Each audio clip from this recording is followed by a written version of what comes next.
In at number 10, we have got the Megalosaurus, and this creature is just so full of great abilities, and compared to maybe something like the Rex or the Spino, this creature really doesn't get as much as I think it deserves to in actually how much damage this creature can do, and what this creature like really can do in terms of like it can really pack a punch in any kind of battle scenario. This creature does hefty amounts of damage, which most people probably don't even think of, as they just think, well, this thing sleeps in the day, it must be completely useless. And although there is a slight hindrance to that, I still think it is well worth it, because in the night time these things are so vicious. If you're on operation, then you're going to have a pretty easy time with this thing, because obviously it counts as nighttime all the time, so you can use it all the time.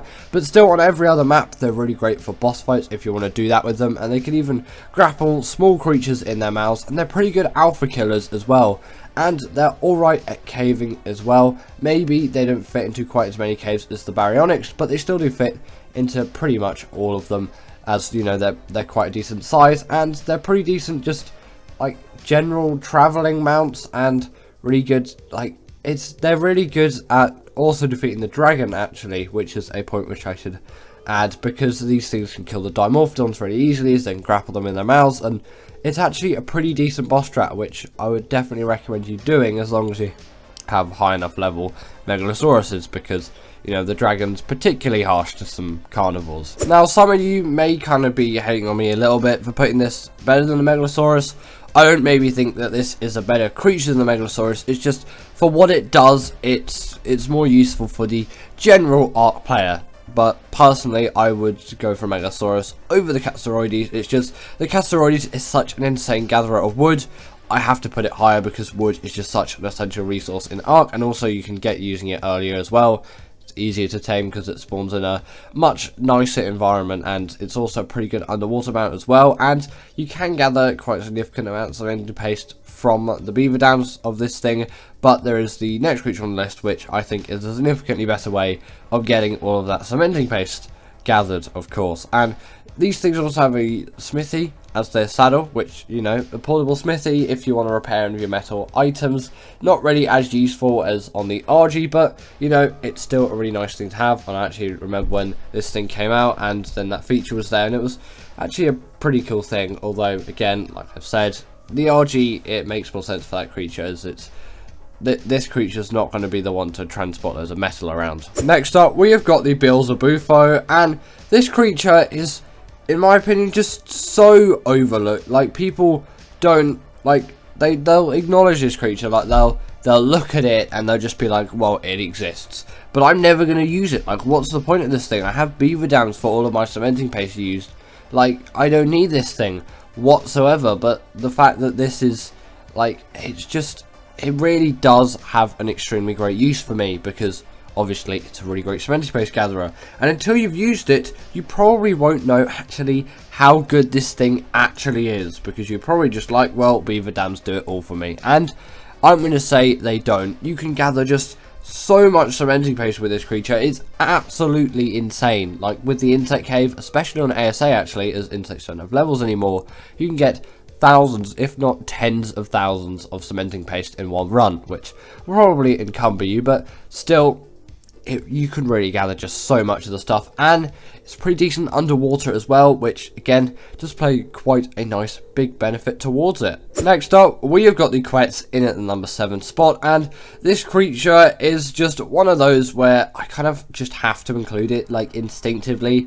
I feel like people just severely undervalue and overlook the Quetzal for what it actually is, because it doesn't need to be the fastest flyer out there, although maybe you might say it's really boring to just fly around on a slow flyer.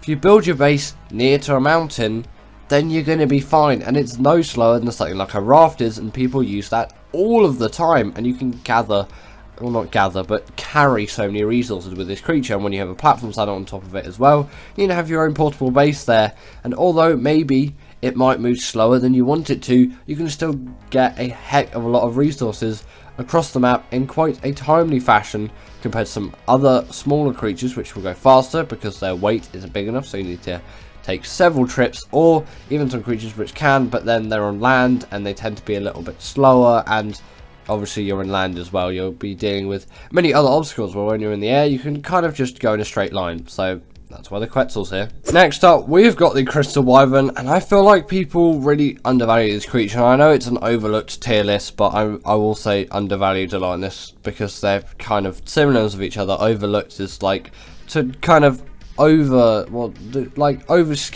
over something, really, is kind of the general definition. And with a creature like this, I think people just devalue it for its tame method compared to the normal wyvern, because it's so much easier. So therefore, this must be so much worse of a creature. Well, this thing is pretty much, I'm pretty sure actually, it's just the same strength as the wyvern. And with the Blood Crystal Wyvern, it really does prove an extremely useful one. With all the main features of a wyvern, just you get actually a nicer ability. The Blood Crystal Wyvern by far has the nicest ability out of any wyverns out there, and they also have the hydration buff, although maybe not the most useful because they're flyers. But you know, you ever stick their feet in a little bit of water, or you get those wings to touch water when you're actually flying over a lake, you can get that hydration buff, which again is going to buff you. And you can also use these things in the boss fight of Crystal Isles, so they must be pretty strong to actually like be useful in that fight, and they definitely are. So you really shouldn't undervalue these things for their tame methods. And I know there are a few things which make it a little bit more annoying, because the primary crystals are a little bit annoying to get, and the level 65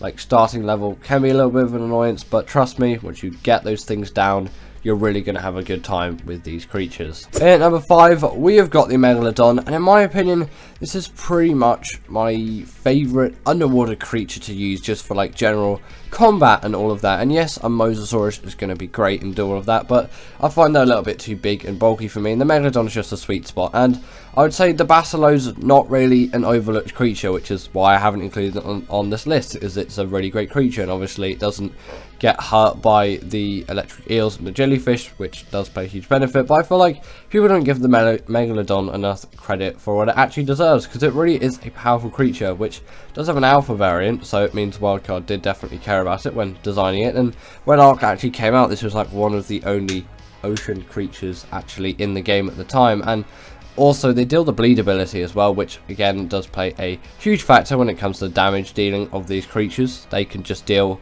a lot more damage because of that bleed ability, which makes them pretty good combat creatures. And if you're thinking of doing the Moda on Genesis Part 1, as always, just tame yourself an X-Megalodon and you're going to have yourself a blast of a time. Obviously you're not going to have one, you're going to have multiple, but I find they kind of do better for that boss fight than Modas, because they don't get stuck in the whirlpools as much. Next up, we've got the Velonasaur, and this creature is essentially a portable turret. And I know there are a couple of you out there that just really don't like this creature or value it, and you know, you can be that person, but still, for me, I really like this creature.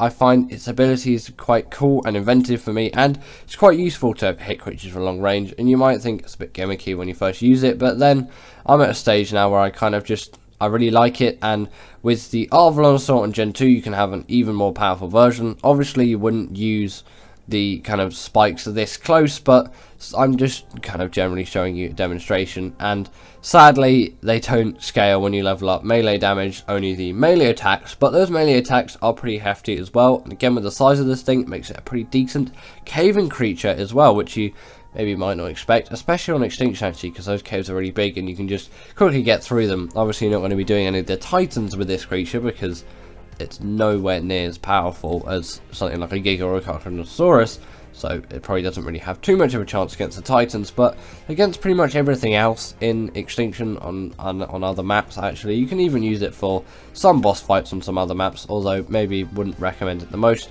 They really do pack a punch, and they're pretty decent for some PvP scenarios as well, although I'm mainly a PvE player. Next up, at number 3, we have got the Baryonyx, and this creature for my uses is the go-to caving creature, and I feel like people don't give this creature enough credit for what it actually can do, and just resort to creatures like the Shadowmane because it's the newer creature that's just like the better one, supposedly. And I do admit the Shadowmane largely is better than the Baryonyx, but still, that thing is significantly harder to tame than the Baryonyx, and a lot less accessible as well. And I still kind of like to go back to my nostalgia-y roots, which you might think is maybe a little bit crude of me, but still, when I think of this creature, I think of caving, and when I think of the Shadowmane, I don't think of caving. And I have done some caving with the Shadowmane, it's just for me, it's not as enjoyable. I know that's not really a valid excuse.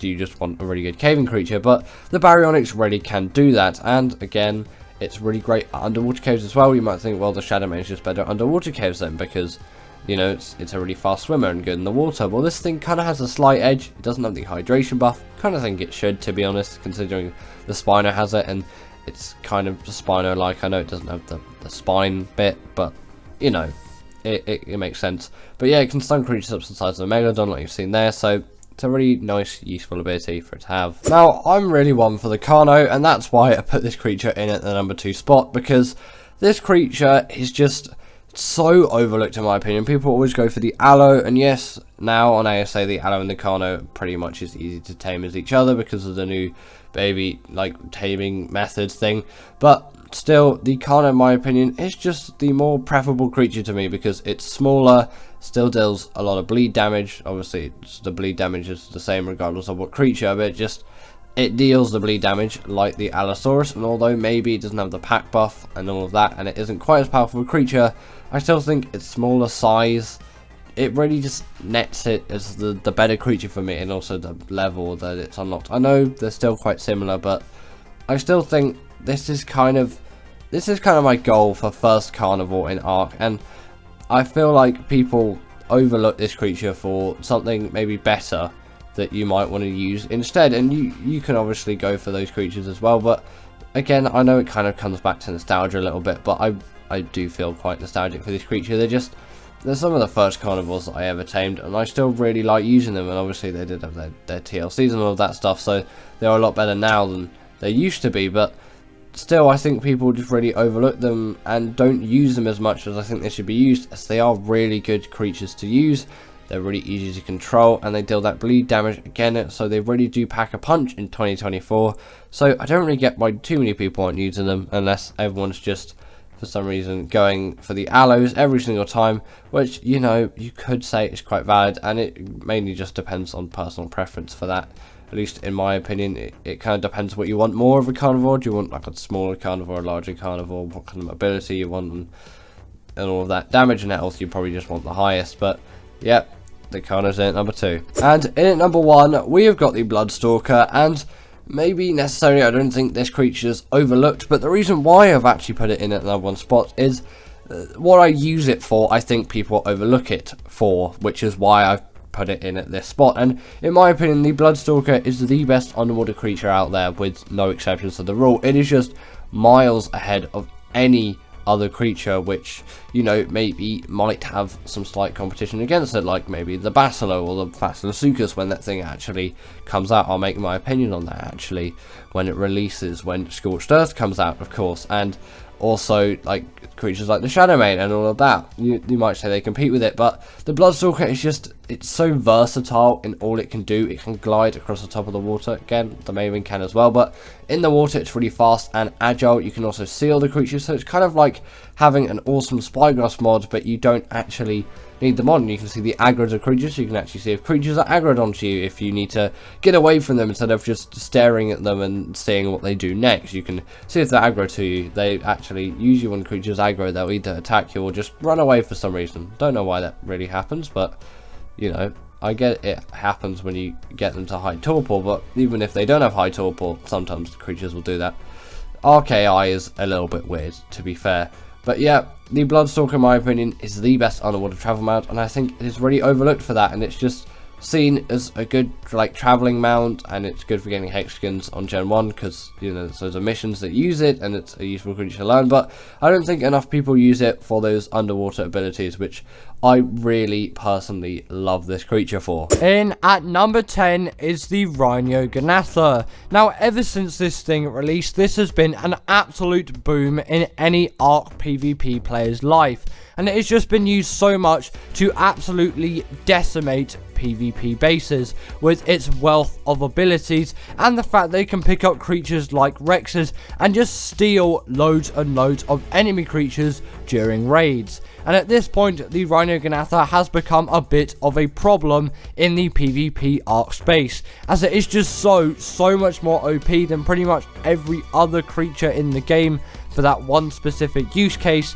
that it just now is just really unbalanced, and many people are questioning why this will be in ASA from day one, since Arc is kind of going for a bit more of a primitive theme now, and it is definitely leaning further towards that. And again, tech will be at the start of ASA 2, but that doesn't mean the Rhyniognatha is a bad creature at all, and I can say that for all of the creatures on this list actually, as all of these creatures on this list are good creatures. It's just I think they are overused a bit too much. But I would say largely the taming method is pretty fair, but I would say in future definitely Wildcard should debuff this thing, as right now it is just so unbalanced and it is so OP for PvP, which could be a good thing to quite a lot of people, but it is also a really bad thing, as you do want a lot of balance in those scenarios, as those alphas of the server are just going to get themselves a Rhyniognatha and absolutely decimate everyone else on the server,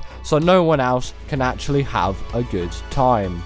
In at number 9 is the Pteranodon. Now again, the Pteranodon is a great creature, but I think largely it is overused a lot for a lot of things, and yes, it does fit those use cases very well, especially for raids in PvP, but in my opinion there are better flyers out there that if you just put a little bit more effort into, you will have a significantly better flyer. The Crystal Wyvern is one for an example. Yes, you do need to get up to level 65 instead of 38 to ride that, but it is a much better tame, and if you do a very basic note run, you can get there pretty quickly and it won't really be too much of an effort. Definitely something I would recommend. Even though other maps do not have Crystal Wyverns, if you're on Crystal Isles, definitely give that a shot. But on other maps as well, sometimes I just skip the Pteranodon altogether and just save up for an RG or a Tapejara. Just a flyer which I will actually appreciate much more, as in a PvE scenario, after you have got the RG, the Pteranodon pretty much just becomes obsolete, as the Tapejara can be your faster flyer there, or you could use something like the Pelagornis maybe, and obviously the RG is just going to be that 100% utility dino. The RG is an absolute insane dino for utility, and definitely a good one, and definitely another overused creature as well. But I say the Pteranodon still fits into that category too, as it does seem to be a creature which every Arc player does go for, but for good reason. But I do think there are some other flyers out there in Arc which can be tamed relatively early on in your Arc playing progress that will give you a much nicer experience than the Pteranodon. Next up is the Carcharodontosaurus. Now you can probably tell what I would say, this thing is an overused creature. This thing is an absolutely insane beast of a carnivore. Obviously loads of players are going to use it, and again there aren't too many other options than the Carcharodontosaurus for a creature of this size and skill level. But largely, I still think it is a bit of an overrated and overused dino, as it can't be used for bosses on every map. You'll need a creature like the Rex for that. And on Extinction, yes, it may be one of the best creatures out there for doing bosses, but just largely, it isn't a very useful creature, apart from, obviously, that combat. But again, I need to stress this enough, that does not mean it is a bad tame. And don't feel bad if you have tamed a Carcharodontosaurus, because I'm saying it is overrated in a way. Obviously, it's overused, but it's still a very viable creature. And compared to a creature like the Rhyniognatha, it isn't as imbalanced in a PvP scenario, but definitely still extremely OP, as once it's in its blood rage, this thing will just rip through so many things and can definitely be a bit of an unbalance. And actually, I would like to see some less OP creatures in Arc in the future, as currently it just seems like we're getting loads of OP creatures and Arc is gradually getting even more unbalanced. Next up, we have the Giga, and again this follows the same trail of thought as the Carcharodontosaurus. This is a big carnivore, which yes is great on extinction, but you can't take it into all of those boss fights. And overall, I would say the Giga is a worse creature than the Carcharodontosaurus, as it's slower, its stamina is worse, and obviously it has that blood rage. And it doesn't even have a bleed ability. Yes, wild ones do, but once tamed, it will lose that ability. And this was definitely a great creature back in 2016. And it added some absolute OPness to the game. That is definitely a very, very weird thing to say. OPness, insane, absolutely insane phrase. But either way, the Giganotosaurus is an extremely big carnivore. Again, a very, very good one. But by many is extremely overused, especially in the PvP space. That is obviously partly just because there isn't too many other creatures like this, apart from the Carcharodontosaurus. But in my opinion, the Gigas are used a lot, like a lot. And there are some other creatures which can be extremely useful for the tasks that the Giga will do as well. And it can make everyone's Ark playing a bit better, especially those ones who are struggling a bit along the way, and they are just being absolutely decimated every day by the alphas of the server on Gigas or Carcharodontosauruses. So overall, yes, Ark is a very unbalanced game, and the Giga and the Carcharodontosaurus are definitely factors within that. Now, the Deinonychus. This is again an extremely useful creature which I do urge you to tame. But again, fitting into that PvP Ark theme, this creature is extremely overused for so many things. And again, there are some other creatures which you can use instead of this. And it is also partly just because of how OP these creatures are, except they aren't quite as OP as the Giga or Carcharodontosaurus, even though their bleed ability does work extremely well on bosses. But obviously, unlike when the Raptor had that pounce ability, which luckily was removed, but apart from on Arboration for some reason, yeah, that was extremely more worse than what the Deinonychus has to its name. But the Deinonychus, in my opinion, is still a very overused creature, and obviously for good reason. It's an extremely versatile creature. It can just travel really fast. It's a really nice creature. It inflicts a good amount of damage. It is just great at traversing across the map. But I do feel like now it's like, oh, the Deinonychus, and people just go on about it for ages, and I do go on about it quite a lot as well. But the Deinonychus, in my opinion, is quite overused, and I would like to see some other creatures of similar role to the Deinonychus that other Ark players out there can use, as it can really spice up the gameplay, as again, just playing as the same creature every single time can get really boring and makes Ark even more unbalanced than it already is. So in my opinion, the Deinonychus is a pretty overused dinosaur. In at number 5 is the Maewing. And yes, my favourite creature in Ark has been put into the overused category, as in my opinion the Maewing is an overused one. Obviously not one that I will stop using, but again, it is an extremely unbalanced creature as well, and hopefully some of these issues get fixed into ASA, and then all of them should be gone by the time Ark 2 hits. Whenever that is, there may even be more delays past 2025. And again, the Maewing is a really great tame which you can find on maps like Gen 2 and Fjorda, and it will make your life significantly easy. But I think nowadays Ark life is just so easy that it is just so unbalanced, and creatures like this are overused so much, which makes Ark a much easier game, which is better for new players starting out.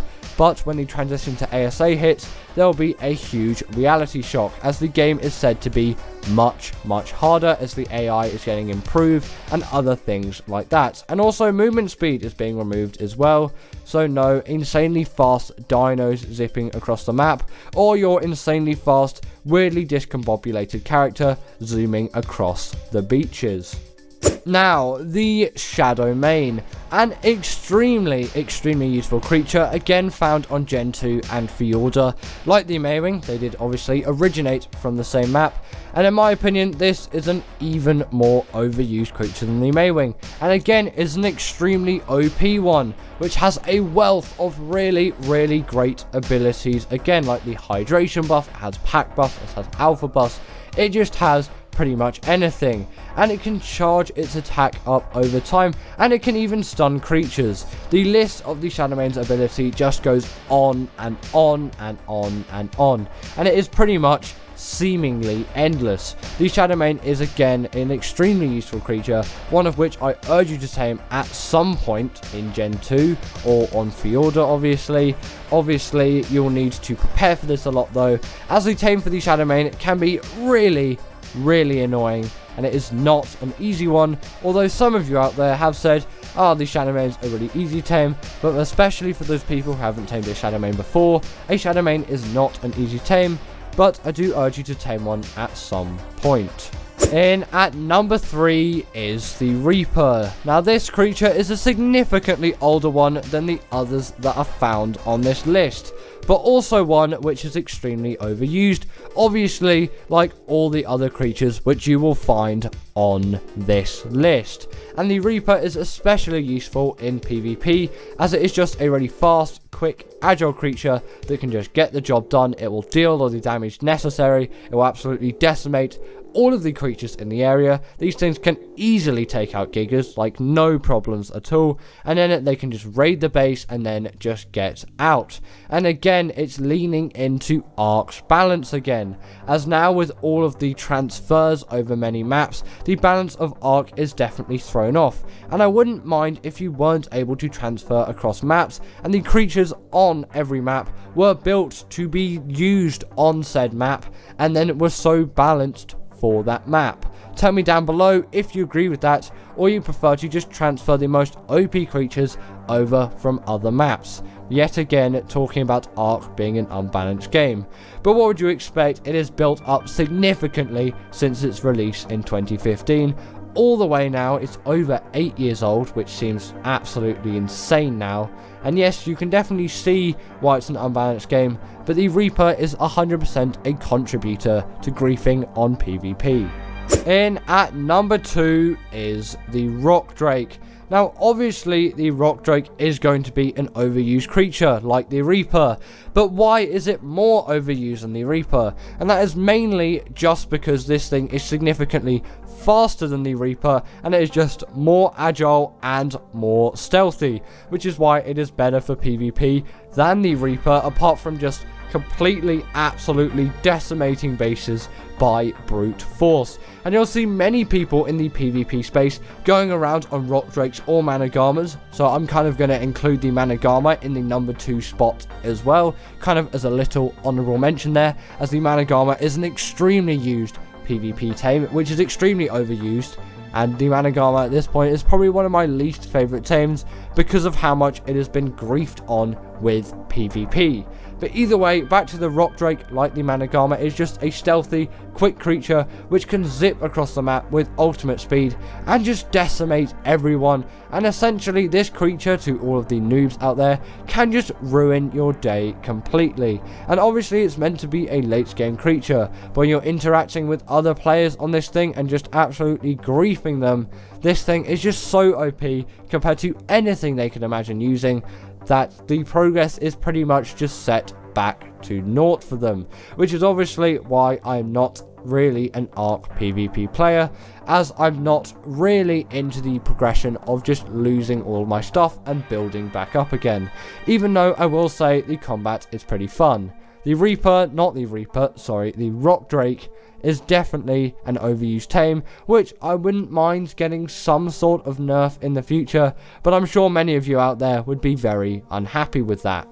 And finally, in at number 1 is the Rex. Now what would you expect? The Rex is by far one of the most used Ark creatures out there, and definitely one which every single Ark player will look up to when they start playing. The Rex by far is one of the most well-known dinosaurs out there, and it is no lie that many Ark players will go after the Rex because of just how cool they think it is. And it definitely is a very useful creature in the space of Ark, being one of the best for bosses because unlike the Giga and the Carcharodontosaurus, it can be let into bosses, and it is an extremely balanced creature with no kind of things that will make the creature rage or get out of control. It's got a great health stat, it's got a great melee stat, although its mobility and stamina and weight aren't great.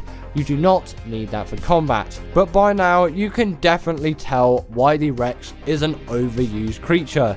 If every Ark player started Ark and tamed a Rex, there would be a lot of Rexes that people would have tamed. And pretty much every Ark player that has started Ark and made significant progress, meaning that they've played probably at least an in-game week or in-game month of Ark, then they would have tamed a Rex at some point. And they're not really a difficult tame. They're widespread across pretty much all of Ark on every map. And they're just easy again, they're just quick. They're not very difficult, and they're not very expensive tames either, which is definitely why they are so popular, and in my opinion, extremely overused. But anyway, that is the end of today's video, and comment down below 10 Ark creatures which you think are extremely overused, as I'd really like to hear your thoughts. And I will see you all later.